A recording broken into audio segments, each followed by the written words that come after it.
Welcome everyone to the Howl podcast, where we feature guests from various backgrounds with captivating stories to tell. And our goal in this podcast is to bring people together by sharing diverse perspectives and experiences, while also empowering and amplifying underrepresented voices to inspire positive change in the world. And if you haven't already, please subscribe to our YouTube channel at Howl and Gale Entertainment, and please give us a rating on Spotify at the Howl podcast. It would mean so much to us. I'm your host today, Juan Raymundo Ramos, and the next guest for today is Randal Kamradt. Randal is a Filipino-American writer and director of award-winning films seen at festivals worldwide. His films range from genre creature features to historical drama, with a consistent focus on dynamic visuals and socially relevant themes. He's also worked on various projects as a VFX artist and producer, with some of his projects being in the film festival right now in 2023, such as To Ken With Love, Asog, Smoking Tigers, Mumu, and so on. And we're excited to hear more about Randal's journey, his projects, as well as his role in FilAmCreative, and also being one of the jurors of the 2023 FilAmCreative Film Festival. And I'm super excited to talk more about that later. So without further ado, please welcome Randal Kamradt. How are you? Hi. I'm doing good. I'm doing great. Yes, and we just finished the 2023 FilAmCreative Film Festival that happened on November 3rd to 5th. And I gotta say, wow, what an event. What a crazy event. Yes. Yeah, we're all overwhelmed by sort of the reception of it, how well it went and all of those things. It's great to have had an event like that really work and really be that unifying for our community. Absolutely. And the amount of support that we got too. Imagine having a couple hundred, which I feel like, if you get like a couple hundred people, that's already a lot to me. But we got 800 people in the theater plus a couple hundred more outside, right? There's so many people that showed up and really supported the Filipino community, because if I'm not mistaken, this is the first Filipino Film Festival in Los Angeles, right? Well, so technically it's not the very first Filipino film festival. There's some technicality to sort of make it the first, but this sort of thing has been attempted before, and it's really difficult because it's really hard to, you can put together a festival for 1 year, but then, to continue it on and do it multiple years, that takes a lot of buy-in from everybody involved, and that takes a lot of sort of energy. And I think what's great about our event is it feels like the success of it and the energy coming out of it, everybody's feeling like, let's do it again. Everybody's dying to try and take what we've found, which is that there's an honest need for a festival like this, and continue to service that need. Yeah, I really think there's a need for that too. And, just the amount of support that we got shows that there's a lot of demand for festivals like this. And I'm super excited to talk more about that with you later. But for the listeners of the Howl who don't know much about you, just kind of introduce yourself and your background too, as a filmmaker as well. Sure. So, my background as a filmmaker is I've just always wanted to be a filmmaker. When I was a little kid and in kindergarten, when they ask all the kids, what job do you want someday? Everyone will usually say things like fireman or policeman or something like that. And I really did, even at that point, say, I want to be a film director.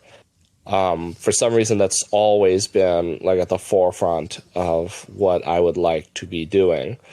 And so my journey is really a journey of sort of slowly inserting myself into an industry that, the way getting into movies works is that they already have people that do your job. They already have people that do what you want to do. And if you want to join in, you have to show yourself to be exceptional enough that you can sort of slide on in there. And, it's taken a long time, and I wouldn't say that I've slid on in, but certainly feels like I have opportunities to do work often now. Absolutely. What sparked your interest, though? Were you like watching movies as a child? Were you looking at like certain directors? Like, what sparked your interest? When I was a little kid, my favorite types of movies were Godzilla movies. The old, because this would be the early 90s. So most of the movies that I liked were sort of the corny 70s Godzilla. I really, really loved those. I love the imagination on display, the sort of visionary aspect of it. You know, when you're an adult, you sort of watch those and you think, oh, those, like, the props are cheap and the guy's in a costume. But when you're a kid, you're seeing these magnificent visions of an unimaginably huge creature destroying buildings, and it's just like electrifying. And I also loved, of course, Jurassic Park, which came out right around that time. So, like, my first stuff was, you know, the usual, the blockbuster type things, starting with Godzilla, and also, of course, Star Wars. I was of the right age when they did the re-releases of the special editions of Star Wars. I didn't even know that they were re-releases. I thought that they were new movies. So, like, when they re-released A New Hope in, like, the mid-90s, I was like, oh my god, I can't wait for them to make another one of these, not knowing that they had already made two more. Yeah. And I was very, very into just the imagination that movies have.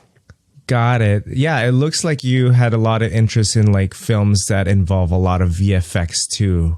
If I'm not mistaken, is that kind of the reason why you got involved in like being a visual effects artist as well?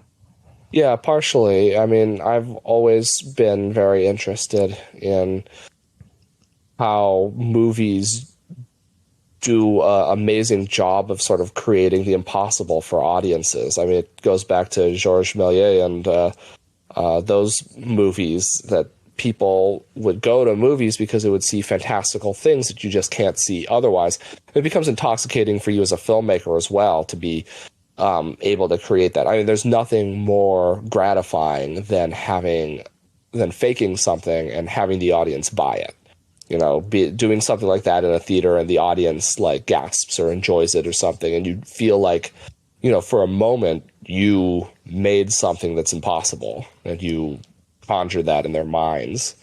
So that's, I mean, I've just always been after that. When, like, the first films I've ever made, and I still have the VHSs of them, is I took like a VHS camera and I had my Godzilla toys and I would, like, you know, wiggle them in front of the camera, and I would try to figure out the most elaborate possible ways to move the Godzillas without you seeing my hands. And, you know, it's the essence of that sort of filmmaking, is creating an illusion. Absolutely. Creating an illusion and also sparking emotions like to the audience too. And given that you worked as a VFX artist, producer, director, I feel like you've done it all. I feel like you're doing so many hats in the filmmaking industry, but like, what do you see yourself like leaning more towards? Because, you know, you've done so many things. Yeah, I mean, the thing that I'd most like to do, honestly, is just write and direct. Like, I would like to be the auteur that writes a thing and then directs it. VFX I love doing, but of course that greatly distracts you. It takes a long time. It's a very, very slow process. But I do find it really helpful. And like you said, I've sort of done everything. Like, when I first started working on movies, like, I sort of went straight into working on the crummiest movies possible, and I just started like volunteering, like, hey, I will move lights, I will move sandbags, I will go pick up food, I will do this and that, you know, for free, just because I wanted to be there and learn everything. And the trick is, I think as a director, it can be helpful if you know everybody's job, at least to a small extent. You don't have to be an expert at everything, but if you know enough about every role, that helps a lot. Because, you know, it happens all the time that you're sort of at the mercy of your technicians, of your light or your sound or whoever, and they say, oh, this can't be done or that can't be done. And, like, if you really are trying to push the envelope, you need to be able to say to them, like, yeah, it can be done, do it like this. So I try to be able to do everything, although at the end of the day, it's all preparation, hopefully, to focus entirely on just writing and directing.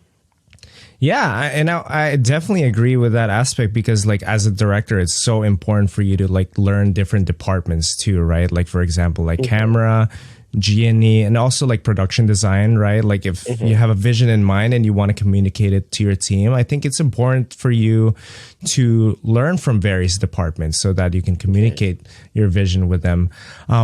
I wanted to ask like your favorite parts about each of the things that you do. For example, let's start with VFX artists. I know that it's such a time consuming thing. It requires a lot on your, I guess, hours on the software and the computer as well. What's your favorite, things about being a VFX artist? I mean, with VFX, it's the thing I mentioned earlier of like tricking people. It's really delightful for somebody to see a scene and then they have no idea that there were visual effects, or they see a scene and it has visual effects and they have no idea how you did it. Like, it's that magician's thrill of like that you pulled one over, there are scenes, for example, in Lumpia with a Vengeance, which I did a lot of VFX for, that you would never guess that they're visual effect shots. There's specifically some shots near the end where two people in a car are talking. Those people were never in the car together talking to each other. They filmed those on separate days, far apart or something. And I was just given the material and told, like, okay, put it together. And, it's a little bit satisfying to put it together. And then people in the audience, they just, it just flies by and they don't say anything. They don't know anything. It's like, hee hee hee. Yeah, that's the best feeling. Yeah, and other tricks, even like really subtle stuff. Sometimes, like, you want to change the timing of something. Like, there's a conversation in the foreground, somebody walks past in the background, and it's like, oh, it'd be funnier if they walked past at this time. And there's a way to sort of isolate that and change the timing. And like, for the audience, they're like, wow, the timing was so perfect on that. It's like, we tricked you. It wasn't. We made it that way later. Exactly. VFX is all a trick, guys. Mm-hmm. But, now speaking as a writer, director, and producer too, like, what are your favorite parts about like doing those roles? I mean, the two things that I'd point to is, first of all, working with actors. I didn't start as an actor-centric director. I started with very technical things like camera, visual effects, those equipment. But as I try to develop as a director, I've gotten more and more used to working with actors, and now I really recognize it as being like one of the most immediately rewarding elements, because everything else is very delayed gratification. Like VFX, like, you shoot a thing and like, okay, months from now I'll put it together with something else and it'll be good. And it doesn't give you a happy feeling. Action scenes are like that too, where you're like filming little bits and pieces. It's incredibly boring, and like, well, someday this will be cool. With actors, that delight is immediate. You can see in scenes with great acting and putting them together and all that you can see it working, and it's fun right away. And you sort of need that. You need that energy boost every once in a while to have actor-centric moments that help convince you, like, okay, I'm doing something right here. The other thing that I'd point to as being an enjoyable element of being a writer-director is just creating emotional moments. I often think of it in movies that, like, what you're trying to do is not make, good movie from beginning to end. You're trying to create 3 or 4, or maybe more than that if it's a feature, little moments that smack the audience hard with emotion. And then you're spending everything trying to build to that. So, for example, in No Dogs, we knew that we were building up to this ending where she confronts him with a gun. And so everything from the beginning is sort of built to try and, like, okay, we have to convince the audience to be that there is some sort of threat here, that it's going to be interesting. Like, we spend the whole time trying to build to that. And then seeing that play out in the theater is incredible fun. And I really think of it as like, we have to make this moment work. They have to make this moment work. And everything in between is setups for those big payoff moments. Because people don't remember the entire movie when they think back at it. They think of the 3 or 4 great moments that really smacked them. And like with No Dogs, sometimes in the theater, not every time, but sometimes we get we hear her cock the gun and the camera pulls back to reveal the gun, and we get gasps in the theater. And it's like, that's why you're a director, is because you want to have that sort of Hitchcockian, like, audience engagement. Yeah, I definitely agree. Like as far as emotional impact is concerned, like the audience are really looking for like the key moments, right? The key moments that are in the movie that spark, something in them, whatever the case may be. But where can people see that film? Because I saw the film somewhere, but I totally forgot where I saw it. But where can people find the movie, etc.? Right now, it's actually available widely on YouTube. We have it streaming for free on YouTube on our Soliloquy Films channel. It's been a long journey. We've played a lot of festivals, but eventually it became like, hey, our real goal with this is to get it seen and tell this story to people. And, YouTube is free and everyone knows it, so it's really the easiest avenue for that. And we've been lucky because it's over 40,000 views at this point, and those are all organic views of people actually finding it themselves on YouTube, and there's a lot of great comments and stuff online. So, it's really wonderful to have done it and got it, the accolades that it got, and get it seen and everything. It's very gratifying. That's amazing. Congratulations on all the success, and just having that amount of people getting to see it. That's something that's so special. So we really could never have imagined that like it would do what it did when we were filming it. Like we were filming it in the middle of the pandemic. Like really, like we all had masks, and this was like really early in like when people started filming again.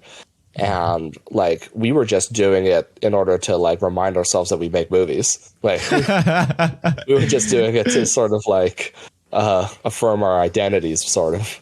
But its first big splash. I mean, it played at Los Angeles Asian Pacific Film Festival and did great there. But we played at the Chelsea Film Festival in New York, and we had no expectations. We were just very happy to be there. It was a cool festival. And then on the awards night, we won 3 awards, including the Petit Prix Best Short Film Award.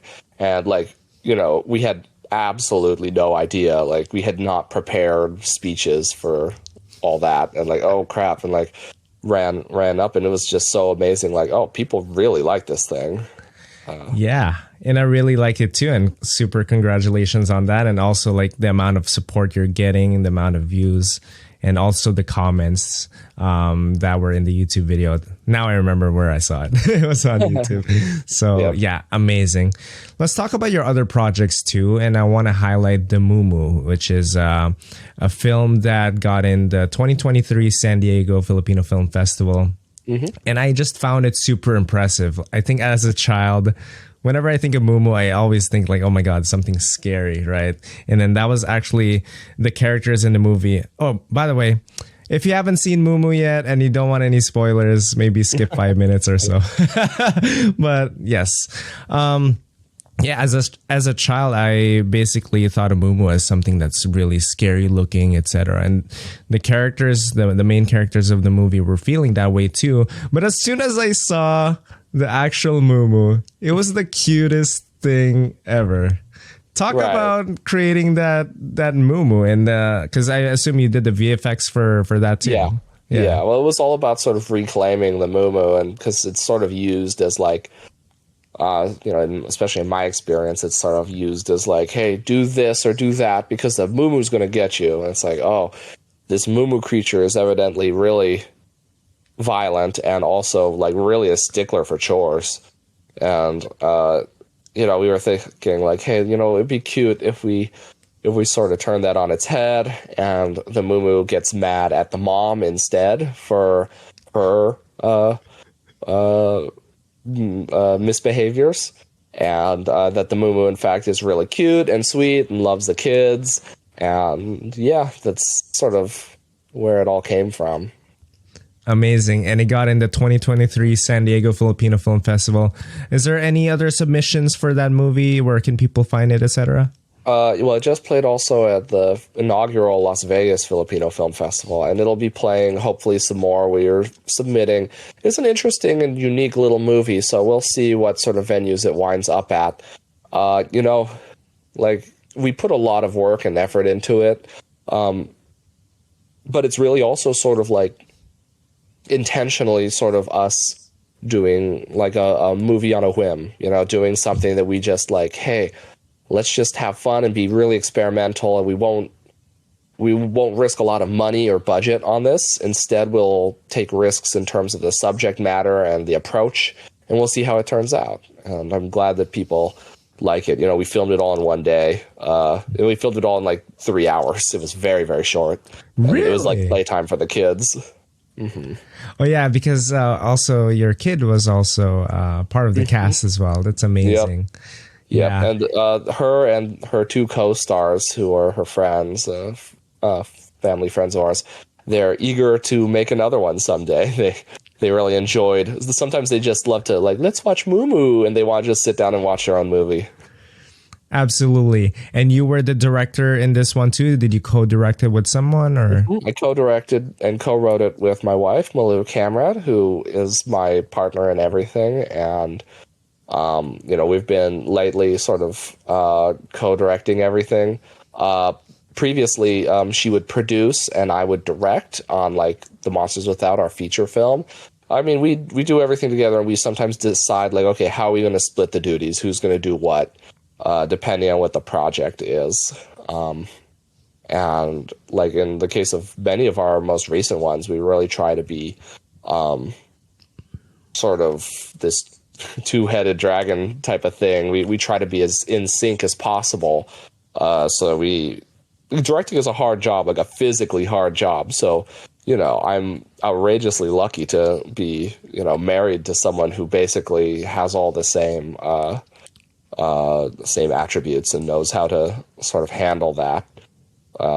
It's been a huge help, and we've become a lot more prolific since we started sort of co-directing.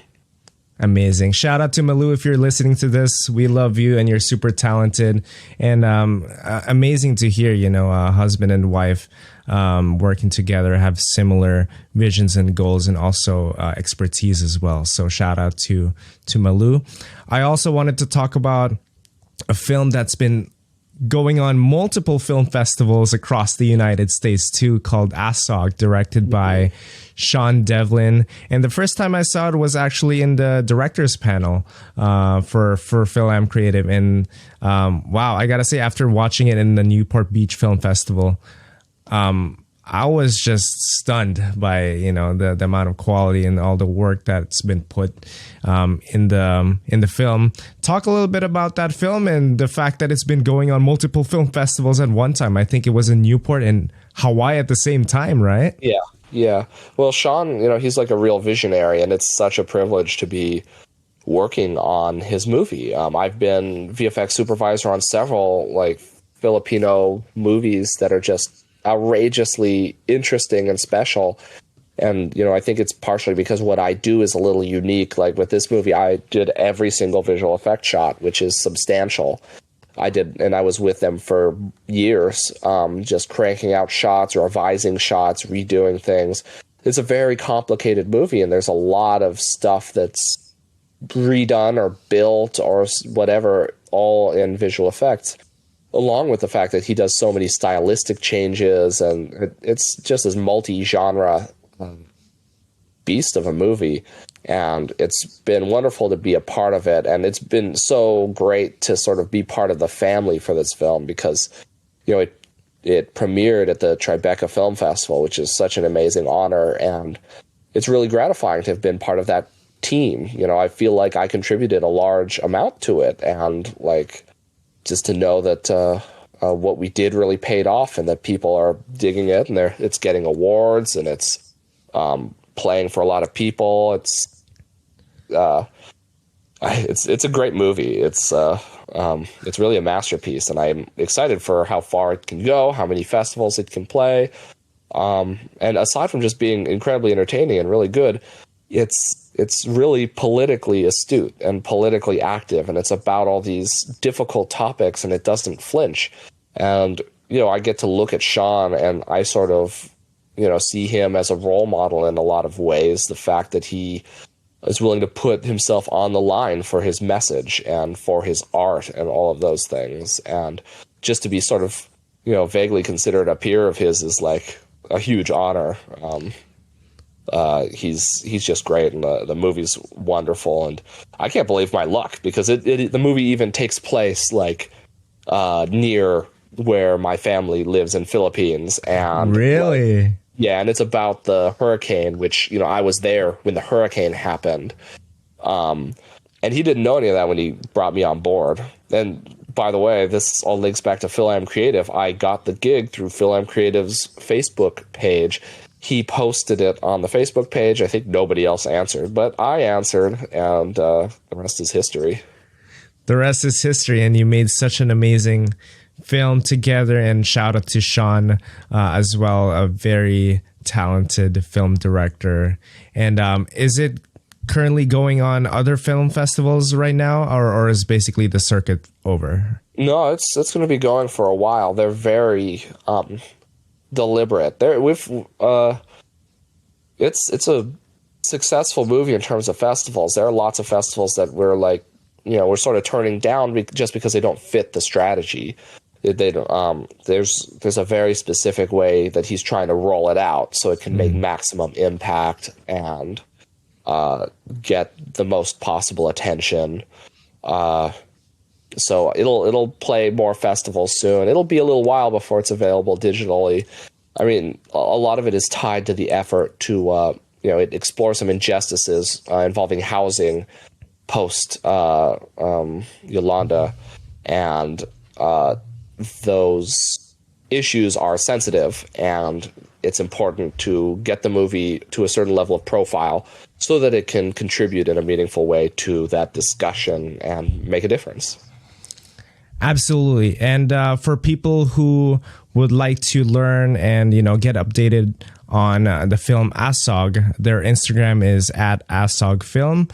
And then, check out their future screenings and also, stories that they're going to have. I'm sure that's going to go to many different places as well, and more festivals to come. And as soon as that's done, it'll probably be distributed to the public. So I'm very excited for people to see it. So yeah, congratulations on that. And the last project I really wanted to get into is Garth Garcia's music video called Always in My Head. And I gotta say, that song is stuck in my head.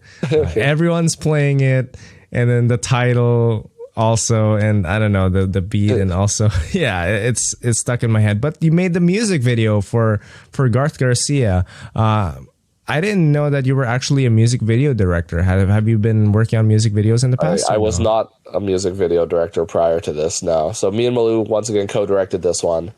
And Garth is a close friend of ours, and he asked us if we would be interested in doing a music video, and our answer was yes, please, dear God.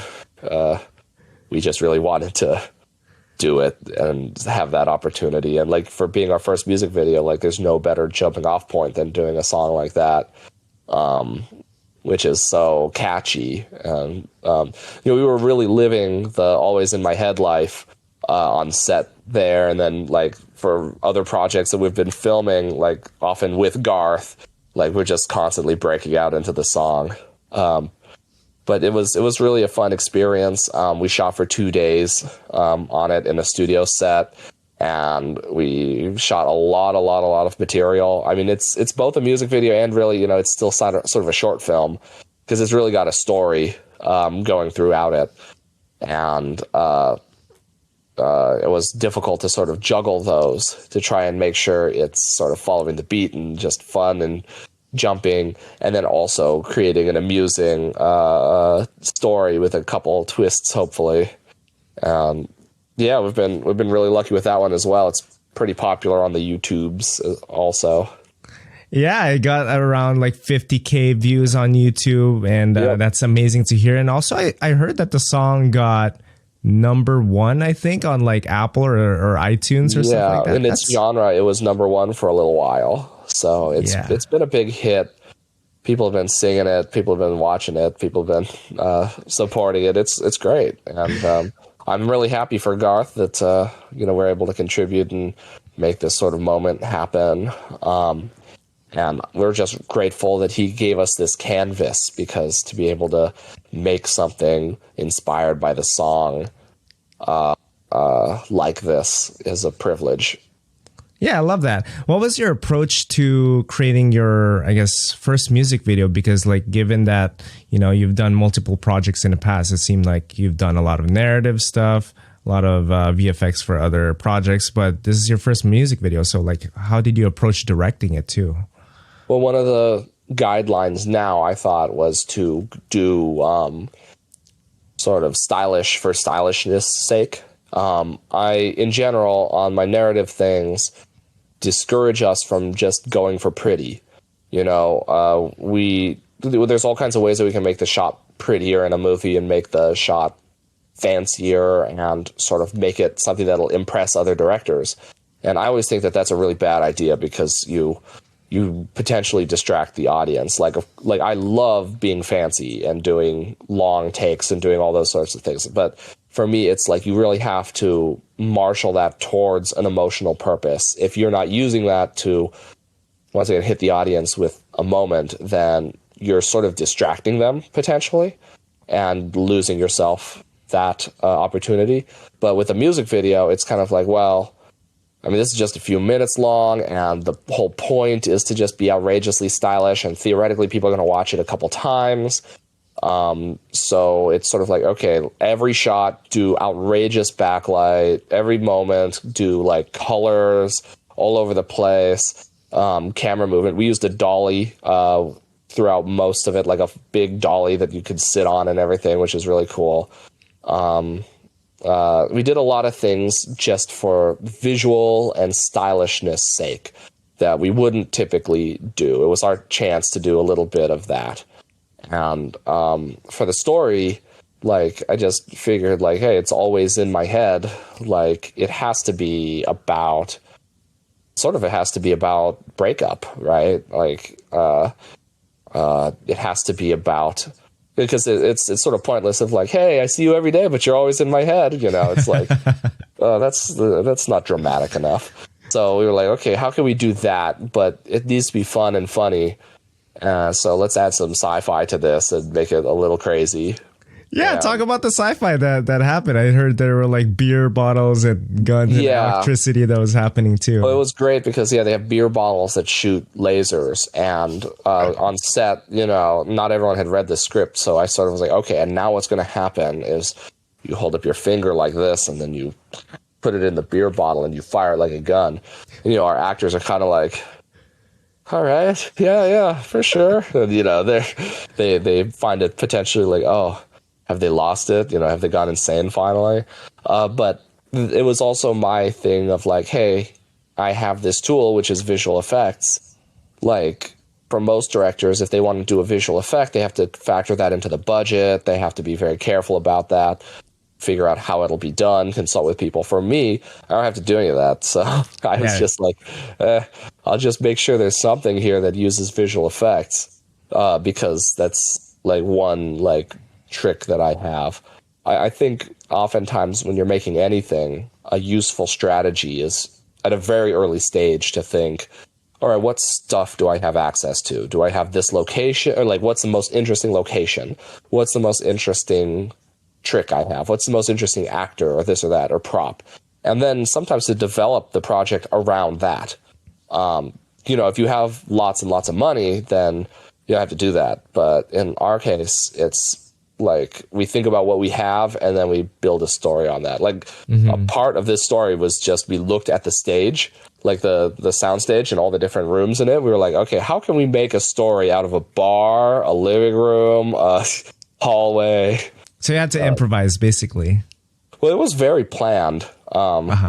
We went to the stage 2 months, maybe, so like quite a bit in advance, and looked at it and we're like, okay, we got this, we got that, we got this. And like on set, I generally will improv the shots, but the gist of it is planned out pretty well. I think we had a script that we followed very closely with the scene numbers and all that jazz. But yeah, it was very like developing it based on what we knew we had access to. Yes, and congratulations on that work. It looks amazing. Thank you. It's out on YouTube right now for people who are listening to this. Garth Garcia, Always in My Head, official music video. Just go ahead and search it. And then anyone from the cast and crew you want to shout out, like the actors and also the crew involved as well. For that one, Garth is great. I love working with Garth. I've been working with him since earlier this year. We did a play called #Don't, which was my first ever play. So it's a lot of firsts for me this year. Mm-hmm. And I just love him as an actor. Like, aside from the fact that he's a pop star, I think he's incapable of being false. Like, it's impossible for him to be like fake. And so that's great. So I can like put him in ridiculous situations and be like, all right, you're shooting lasers out of a beer bottle, go. And then he just does it. He doesn't question it. He just does it, and it looks great. And then later on, he's like, why was I shooting lasers out of beer bottles, But sometimes that's the sort of trust you really need your actors to have in you, especially if you're moving fast. You can't get into the details about why everything happens sometimes. It'd be nice if you could, but on a shooting schedule, you rarely can. So he was the number one sort of fun person to work with on that. And then, also just once again, co-directing with Mumu was really fun because she fills in a lot of the gaps of things that I don't necessarily know what to do with. Like, she will oversee the wardrobe and some of the lighting and some of the props. And she's by the monitor. Like, I'm oftentimes not even watching the monitor because I've got other things. I'm watching the actors. I'm watching this and that. So she's the one watching the monitor, and like, I'll turn to her and be like, how was it? Was it good? And she'll be the final arbiter of like if we move on or not. That's awesome.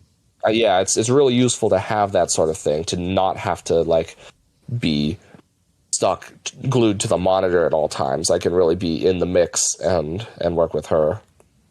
Absolutely. And shout out to also Julian Bataclan. There's also Ed, who was there, Georgina, and also who was the editor in this film? Oh, Daniel. Yeah, Daniel is our editor, and he's sort of, we started working with him this year on a lot of projects, and he's just the best.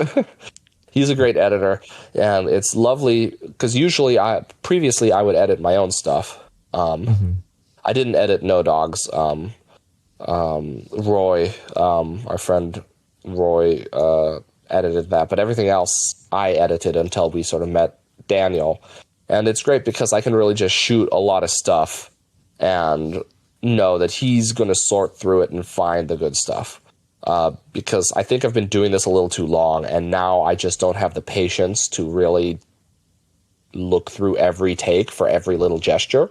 That's a hard thing to do. That really requires you to sit down and like concentrate and watch people. Really, it's really an art, the art of editing, and to be able to trust him is great. Absolutely. And I think that having a team that you trust and having a team that synergizes with, your goals and your vision is also super important, right? So the communication has to be on point too. So having you work with Malu, with all the cast and crew involved, seemed pretty natural, and actually seemed like it was a lot of fun on set working on Garth's music video. So yeah, it was a good time. Yeah, absolutely. We try to keep our sets happy. We try to like do as much as possible through whispers. Like me and my cinematographer and Malu too, we will usually just like quietly walk over. We'll do everything that way and just keep the general volume really low and very casual. It's just help, I think. Yeah, I hope so. I hope it's a happy set for the most part, right? So yes, congratulations on that. And I would like to move on to the event that just happened on November 3rd to 5th, which is the 2023 inaugural FilAmCreative Film Festival. And I got to say, like I mentioned earlier, what an event. What an event of so many films, so much different talent, filmmakers, celebrities, amazing people that were involved in the festival. Considering that this is the first one, I like in the back of my mind, I guess a few months ago, I didn't know how many people would show up because like it's the first one. But the fact that there was over 800 people in the opening night was just insane. So I want to talk about the opening night, actually, like how it went. There was like red carpet. There was like a lot of photographers, and it was in Occidental College as well. Talk about how the experience was like for you, like that opening night, how everything went together. Well, of course, it's all a team effort, and we all had our different departments on what we were doing, and like the team on the floor, on the ground, Jen, Abra, and Robin, Batista, and Drea Castro, and a ton of them. I couldn't name everybody. Like, they were doing amazing work. They came, way early, started putting it together. They've been working their tails off, doing these things, and I'm happy to contribute in the ways that we can. Me and Malu, we came when we were able to come in and help guide crowds and help make sure things were moving along. I think the biggest contribution we were making was, we were jurors in the film selection, and just being a part of it and being able to guide it along has been very gratifying. It's lovely to be able to sort of make this festival happen, and especially because there was a sort of version of this last year. Last year there was, at Asian World Film Festival, there was like the FilAmCreative sponsored Philippines Day, and they played 2 blocks of films. They played our films of No Dogs and Dance Macabre, and we won some awards for No Dogs there, and we met a lot of people there, and it sort of felt like, at least from our perspective, it was like, let's jump in and help build the next year of this. We had our sort of moment in the sun with it, and now we get to be a part of putting it together and trying to make it even bigger for the next generation. It was really fun because we got to see like the filmmakers, all the filmmakers who were in the competition. They met each other, they connected, they formed like a little unit, a friend group. It's like, oh, it's the same thing we kind of did, and it's important that we make this thing and that we make it happen consistently going forward, because we need this platform. We need there to be somewhere where Filipino directors can feel like their movie's going to go. It's just useful to, if you're making a movie, to know, like, I know where I want this to premiere. I know where this is going to go. It's not always great to think that way, but sometimes it does help you to have a physical, like, okay, this festival will be interested in the story I'm telling, so I need to tell it right. And hopefully we built that festival. I think that was such an amazing experience, especially in the opening night, because, imagine counting 1 to 800, right? Like, that's how many people were in the theater supporting these artists and supporting these filmmakers too. Whether it's just supporting Filipino cinema, whether it's supporting the filmmakers. I think that the fact that there's so many people from different industries who were actually not necessarily filmmakers who actually attended shows like how much support there is for the Filipino community, Filipino arts, right? The fact that they all showed up and also, showed a lot of love and showed a lot of, like I said, showing a lot of love to the festival, because wow, I really didn't expect it to be that many people in the opening night. I really didn't. And it just makes me super excited for the following years. Like, where is this going to go now? Are we going to have like bigger venues, bigger screenings? Are we going to have like more selections, etc.? I think it's just such an exciting time for Filipino films in general. And I want to say congratulations to all the filmmakers, and also to FilAmCreative too, because, event planning is so underrated. I gotta say, like, being able to, start a film festival for the first time, and also like planning all these blocks, panels, etc. Is not an easy task, right? Like, even signing up people, putting up banners, and also marketing too, which is incredibly underrated. So I got a shout out to the marketing team for promoting the film festival too. And I wanted to talk about the second day too, because The first day was basically the opening night and also the nominations. But the second night was amazing too, because there were various panels, like the animation VR panels. And we also had Brillante Mendoza, who's an amazing, inspirational Filipino filmmaker too, along with a lot of different official screeners that were happening midday too, right? So talk a little bit about the second day too, how it went, and your thoughts on it.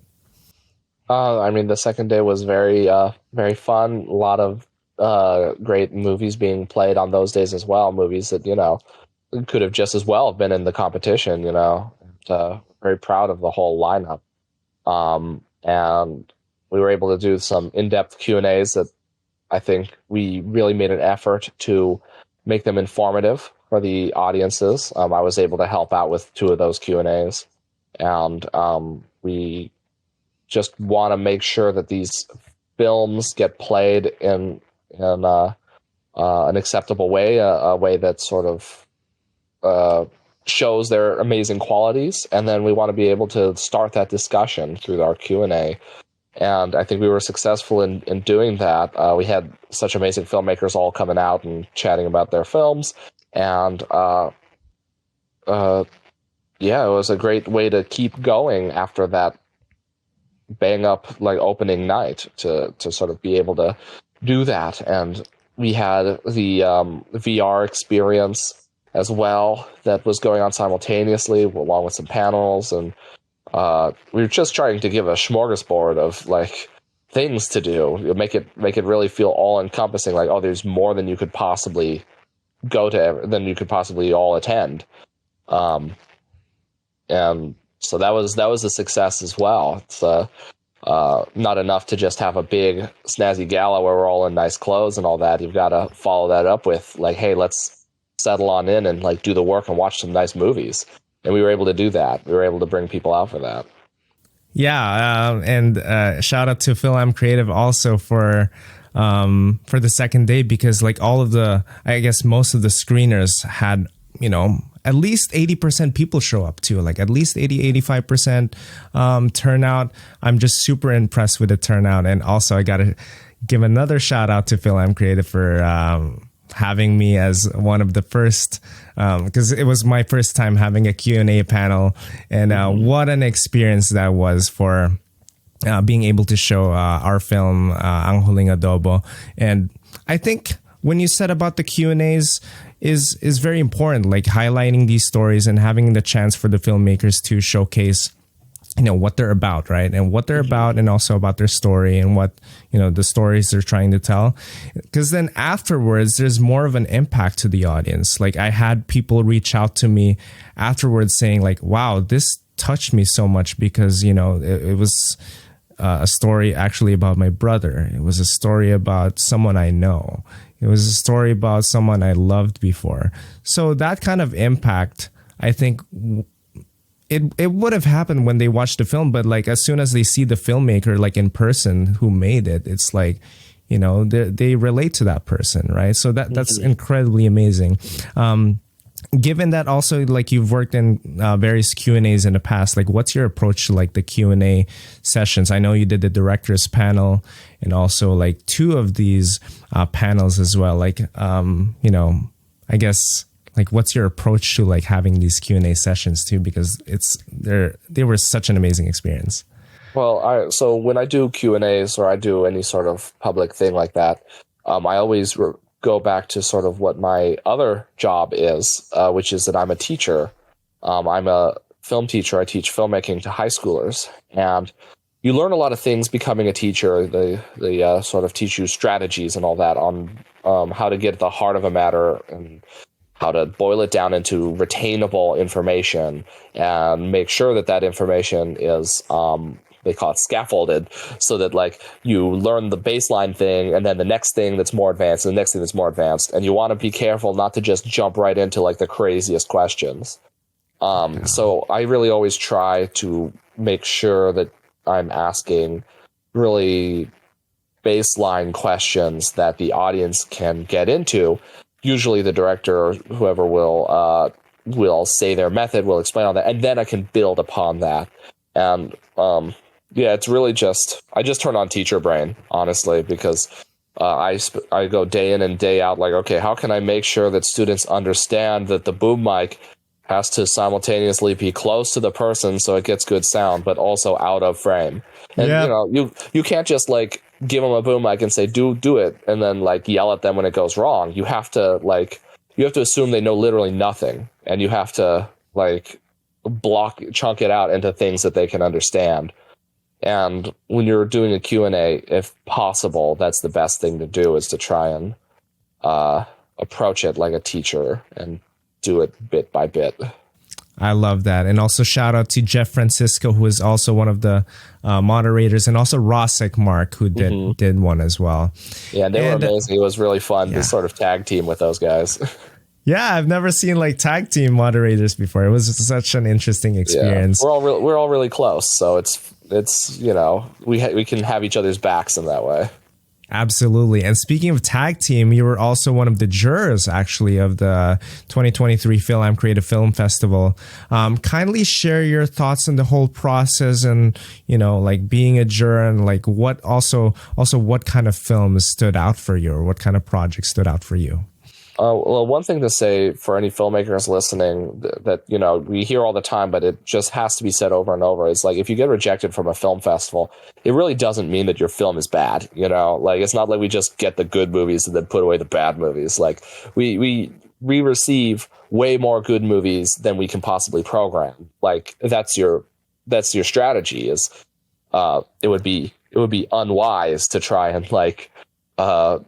play so many films that you're not going to have enough good ones, or play, to get those numbers wrong. You want to make sure that your amount of selections is less than the amount of actual good films that you receive. And then you're building the program based on other criteria. You're building it based on subject matter, on how appropriate it is for the audience that you're going to have. Things like innovation, and if the voice is very fresh. Also how long it is, right? Length too. Length is a big one, because like, if you make, a 20-minute movie that's pretty good, but we have like 4 5-minute movies that are great, like, those 5-minute movies are going to take it automatically, because you can get 4 perspectives. And so it's very difficult. Like, I mean, I constantly submitting to film festivals, and I know that, like, the only method that makes any sense is the spray and pray method. You just got to submit to like 1 million festivals, and then try not to think about it when you get a rejection, because they're going to happen, and you can't take it as a signifier of your quality. What it really means is that this year, for this reason, it just happened to not be a fit. So that's my disclaimer to filmmakers. Like, you gotta get used to that. Basically, it's tough, but we all get down sometimes when we get a film festival rejection and all that. So I really feel for the filmmakers that we have to tell that. We saw tons and tons of great movies, and it was our goal to put together a succinct and topical program that would keep the audience's attention and stick to the themes of what we're trying to promote in the festival. There were plenty of opinions. Everyone has different opinions. But in the end, we're all very happy about the lineup we wound up with. Absolutely. And I got to go off of what you said about rejection too, because I know that, a lot of filmmakers tend to be discouraged, and, even though they've worked so hard on a certain project and then they don't get in a certain film festival. Randall is right. It's not necessarily that the film is bad per se, but there's so many different criteria that you don't even know, right? That are a factor. Yeah, I often tell people, like, sometimes they'll tell me, like, oh yeah, I don't know, it's not happening. I've already submitted to, like, 5 festivals and all of them rejected me. And I always tell, like, those are rookie numbers, man. You got to crank that up. You got to do 30 rejections, 50 rejections. Like, this is a numbers game. Like, it's gambling. You have to understand that you're not going to win every hand. You're going to lose all the hands. You have to, to think about what the statistics are. How many films are getting accepted by this festival? How many are being submitted? All of that. Like Monsters Without, our feature film, which did great for us, and we're so happy with it. I think it has like a 6% acceptance rate. So that's all. And we got into like 10 festivals, so that was a lot of submissions. That's a lot of submissions. that's a lot of money that went down the drain to Film Freeway. Absolutely. So don't get discouraged. If you get rejected, keep pushing through, and also keep creating quality films that inspire others too. Yeah, length is a big part of it. Like a feature film will have a really hard time getting in. Like they might love it, but they just know feature films that they're really committing if they pick a feature. Absolutely. What are your hopes for the festival moving forward, the FilAmCreative Film Festival, given that, we started in Occidental College, opening night had 1,000 people show up, and also the closing night too, with an amazing reception and turnout and amazing event in general. What are your hopes for next year, the following year for the festival? Yeah, above all, consistency. I think the most important thing is to keep doing it. We might be tempted to scale up massively next time, who knows? And maybe that's a good fit, maybe not. But the important thing is that it keeps happening and keeps going on and on. It does, you don't always want to have that sort of corporate, eternal growth mindset. Sometimes you want to be how can we keep this going forever? We were able to give a good platform to all these films and everything. We don't want to lose that in our zeal to sort of make it gigantic scale and turn it into Sundance. The goal should always be to service our community consistently. And if we can scale up, if the demand is there, which there apparently is, then we should.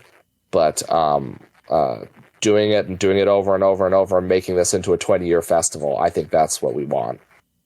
That's amazing. And I'm super happy to be a part of it. Be happy to be a part of the first ever FilAmCreative Film Festival in LA. And I'm super happy also with Filipino film festivals all over the place, like the San Diego and also the Las Vegas. I think it's a really good time for representation and a really good time for Filipino talents to be, amplified and represented as well. So in terms of Filipino representation, given that these festivals are happening, and also I got to give a shout out to When You Left Me on That Boulevard, who is, that got in Sundance, South by Southwest, and I believe they Oscar, won Sundance. Yeah, they won Sundance. They won, so now they're an Oscar candidate.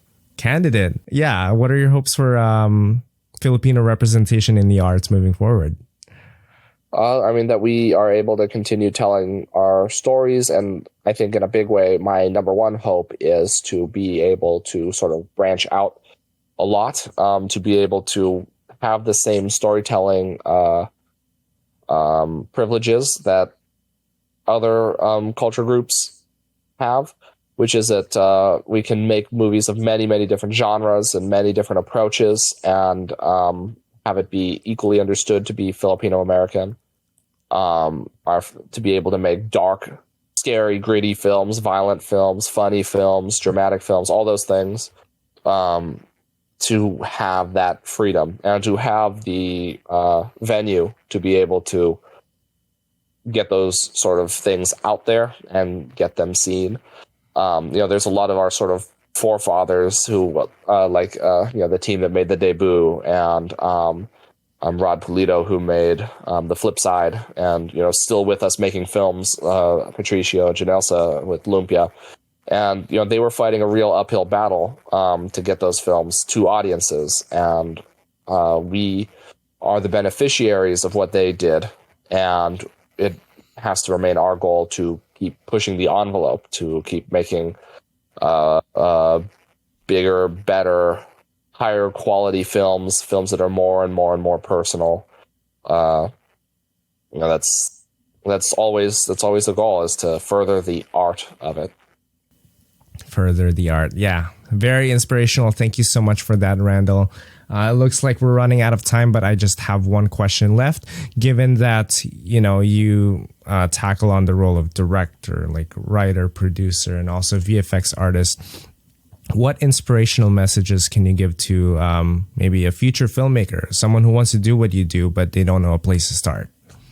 You really just have to sort of buckle down and do it, is sort of the thing now. Like we have incredible privilege, and we have this crazy technology now. Like your phones can make movies, and like the editing software like DaVinci Resolve is free. Like it's certainly a good time to be doing it. And the sort of flip side of that is that, of course, there's so many people making things, right? YouTube is like buried in people making short films, and sometimes it can feel hard to stand out from that. And the real trick is endurance. To be a filmmaker means you have to just get told no over and over and over and over and over, and just have it like completely bounce off of you. You like to the point where you don't even like hold a grudge and say like, oh, that person said no to me, I'll be mad. They'll show them when I'm big. You really have to just be like an iron wall of like I'm making movies, like you can help me or not. Like the movie will happen one way or the other, even if it's starring my grandma and shot on an iPhone in the living room, it'll happen. And if you just do that pretty much like, for years and years and years, good things tend to happen. If you're developing your skills, if you're studying movies, you really have to be studying. You have to be taking it seriously in that way, like the way that a doctor will study their trade and they will understand how things work. Like they wouldn't just dive in and start performing surgery. A filmmaker needs to have seen a lot of movies. They need to understand the inner workings of those movies. They need to be constantly sharpening their knives and becoming better and better and trying new techniques and doing that over and over. And like what you'll find is that even if you don't have much resources, you are able to out endure your competition if you just go for long enough.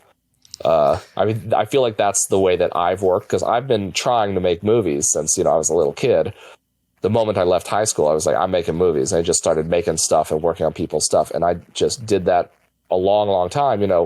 Now sometimes I get praise and awards and stuff, but like it's kind of funny to me that even happens, because I had gotten to the point where like I just shut out like everything.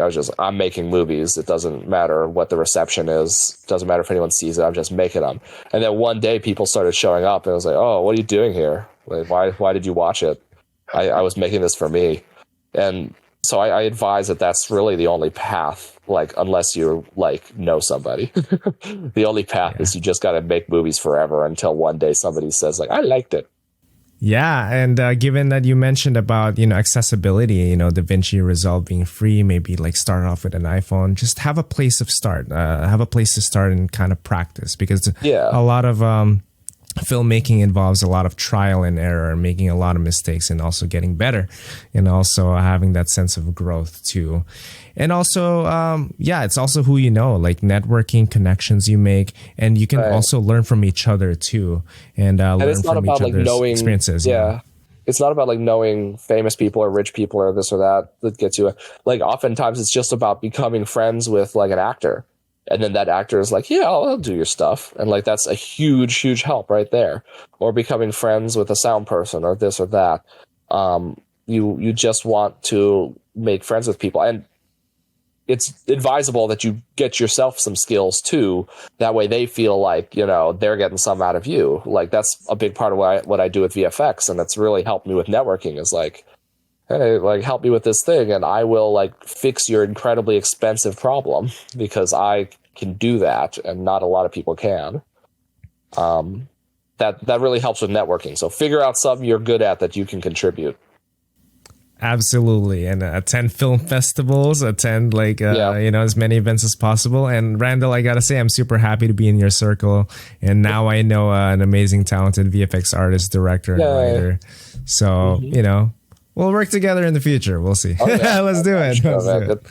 That's how it goes. We wind up telling people very often, we'll meet them and we're like, someday someday we will call you, like this will happen, whether it's like next month or in 3 years. And it's really consistently been like that. So yeah, that's amazing, Randal. Before we wrap up, any final messages you want to say to the audience? Anything you're working on currently, etc.? Yeah, so like right now, like we're putting all of our energy into this comedy web series created by Mumu, created by my wife, and she sort of wrote the initial scripts and everything, and I'm co-directing and co-writing with her. But it's sort of her vision, and it's really this amazing ensemble series where we have these great Filipino-American actors, and we're doing multiple episodes of it, and it's a situational comedy where it's about all these folks. They are crammed into a very small apartment. There's 7 of them in the family. They're all trying to make it in the entertainment business, and they all bicker a lot. And but also they love each other because family, but they love each other through bickering. And it's been an ongoing effort for us. We've been filming endlessly. We even shot this Tuesday, like just 2 days after the festival wrapped. And we were going to continue with it. And it's great. It's a really interesting project, and we can't wait to sort of show it to people, because the sort of impetus of it is like, hey, if we make something that's ensemble and ongoing, maybe we can gradually feature like all the Filipino-American talents we know, get every actor to like do a cameo or a guest star role or like an appearance, and eventually have guest directors and all these things. And we're excited to finish it and get it out there. We're not sure what venue we're going to use yet, but it's going to be in the mix up in 2024. There you go. It's going to be an 800-seat venue. Let's see. But what is it called, and where can people find it in social media as well? It's called No Room for Love, and you can follow it on Instagram at NoRoom_for_love. There you go. And also reach out to Monsters Without, Randal, if you want more updates on the project, because it's also a web series, right? Or yeah, this one's a web series, No Room for Love is. And, we haven't started debuting episodes yet, but soon enough. It's just really exciting to be working on this project. It's been our sort of passion thing for the last half year, is this one. And we can't wait to let people see it. That's exciting news, and I can't wait to see it either. But where are you planning to show this? Is it going to be online, or? We're definitely going to do festivals first, and then eventually online. We're going to sort of play the strategy based on what sort of reception we're able to get. But it's sort of intended for at home, like online viewing. But it'll play great at festivals. The production value is incredibly high. We've been lucky to have some wonderful, wonderful sponsorships that help us to put this whole thing together. And we'll be able to talk more about all the ins and outs of making it eventually. But we're just lucky because a lot of people have put in their time and effort on it. Yeah. That's amazing. Yeah, I want to say congratulations on that, and also your other projects that are in multiple film festivals. I feel like you're in so many film festivals, and that's amazing. And it's an honor, Randal, to speak with you today and also have you as a guest on the episode. And lastly, people you want to shout out to, or final thoughts to the audience as well.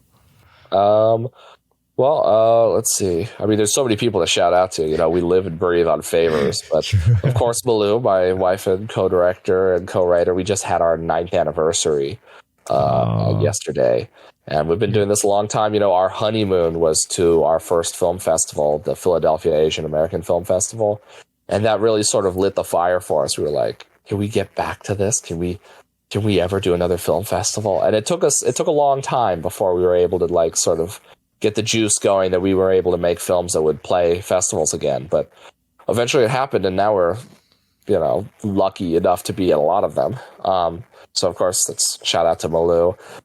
Quick shout out to Lawrence Ramirez, who's become like a real go-to like friend and he helps with our films as, camera person and gaffer and composer and like everything else in between. He's a writer director himself. So he fits really well into our sort of way of working, which is like everybody should know everything so we can all just sort of run and solve problems. So yeah, he's been really great. He worked on the Garth video and on No Room for Love and on our play #Don't, which thank you to Mike Taplacito for having me as the director of that. That was a real boost in my career to be able to do a play. I love that. Thank you so much for highlighting those people. And I want to do one more last final shout out. Anyone you want to shout out from FilAmCreative, because we just talked about the event and how successful it went. Anyone you want to shout out from that team? I mean, well, the obvious one, of course, but I'll go for it anyway, is Mark Labella. I think his style of leadership is a big part of why things are really going really well, and we're playing really ambitiously, because he very much empowers people to just sort of go out there and like work their hardest. And that becomes complicated and messy eventually, because everybody's doing their own thing. But he is able to marshal that well. It's what a director does basically, is to let everyone bring their full abilities to it, and then you sort it out. You make it all blend. And he's been good at doing that. He is responsible for so much of what's sort of taken off with the organization. So, 4 more years now.